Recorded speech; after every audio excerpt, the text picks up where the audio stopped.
بسم اللہ الرحمن الرحیم۔ خانہ کعبہ اللہ تعالیٰ کا وہ مقدس گھر ہے جہاں 70,000 فرشتے طواف کرتے ہیں۔ اس جگہ کسی انسان کی دعا رد ہو جائے یہ نہیں ہو سکتا۔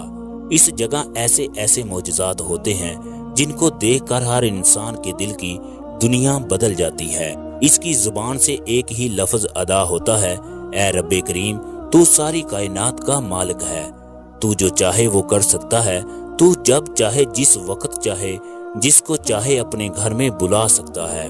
خانہ کعبہ کی دیوار کے ساتھ ایک آدمی چیخے مار مار کر رو رہا تھا۔ اس کی حالت ایسی تھی کہ وہ ہر بار بے ہوش ہونے کے قریب پہنچ جاتا۔ جب اس کی حالت سنبھلتی تو وہ دوبارہ خانہ کعبہ کے ساتھ لپٹ جاتا۔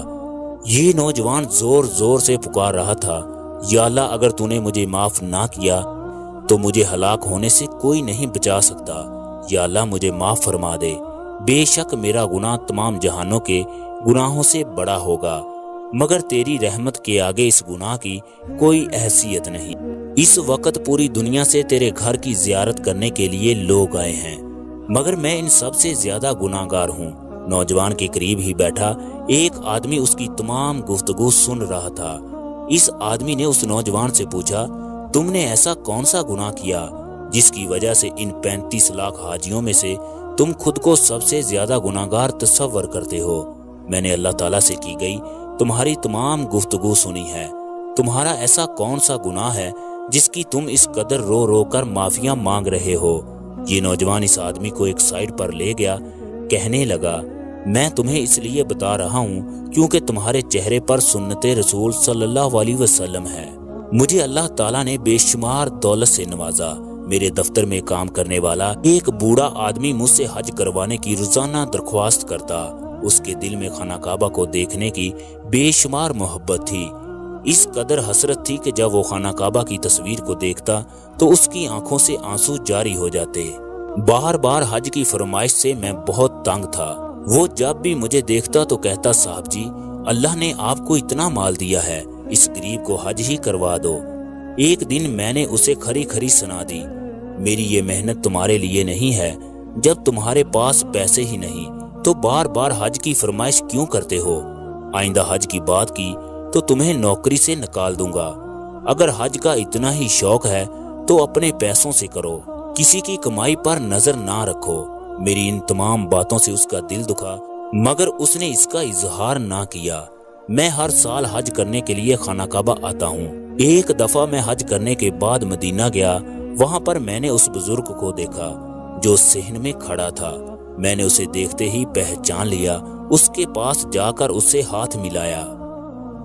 میں نے اس سے پوچھا، تم کس طرح حج کرنے کے لیے یہاں پہنچ گئے؟ اس نے بتایا کہ میرے پاس ایک پلاٹ تھا جو میں نے 10 سال کے لیے کرائے پر دے دیا، انہی پیسوں سے حج کرنے کے لیے آیا ہوں۔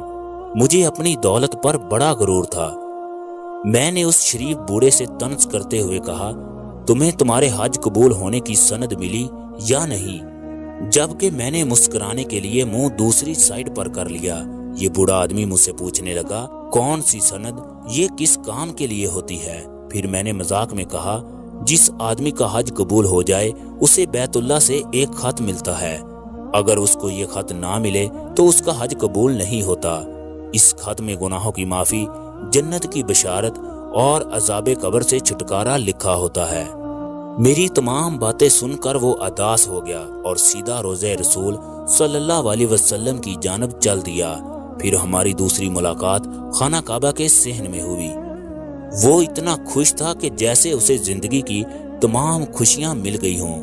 میں نے اس سے خوشی کی وجہ پوچھی تو اس نے اپنے بیگ سے ایک خط نکال کر مجھے دیا۔ میں نے دیکھا اس میں جنت کی خوشخبری، گناہوں کی معافی اور عذاب قبر سے چھٹکارے کا لکھا تھا۔ یہ خط دیکھ کر میرے رونگٹے کھڑے ہو گئے۔ جب مجھے تھوڑا سا ہوش آیا تو میں نے اس سے پوچھا، یہ نعمت آپ کو کیسے میسر ہوئی؟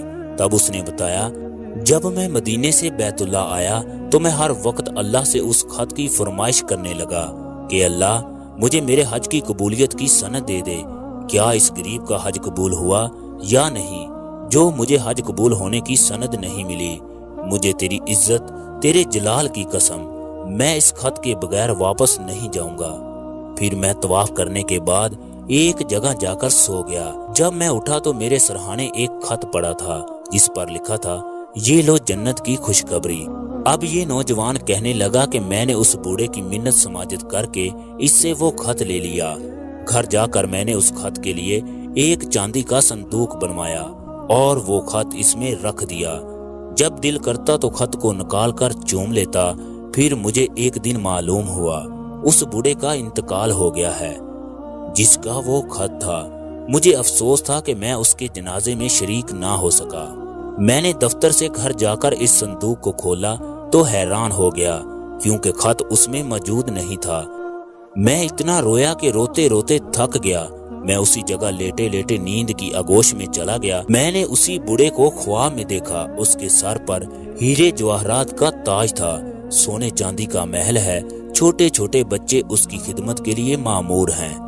میں نے اس بوڑھے سے پوچھا، مجھے تمہارا وہ خط نہیں ملا جو تو نے مجھے بیت اللہ میں دیا تھا؟ یہ بزرگ کہنے لگا، اسی خط کی بدولت مجھے یہ نعمتیں ملی ہیں۔ خواتین و حضرات، اللہ کے نزدیک کوئی کمتر نہیں۔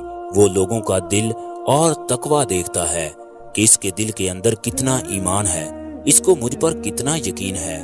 اگر زندگی میں کامیابی چاہتے ہو تو ہمیشہ دوسروں کی عزت کرو، ان کا احترام کرو۔ اعمال کا دار و مدار نیتوں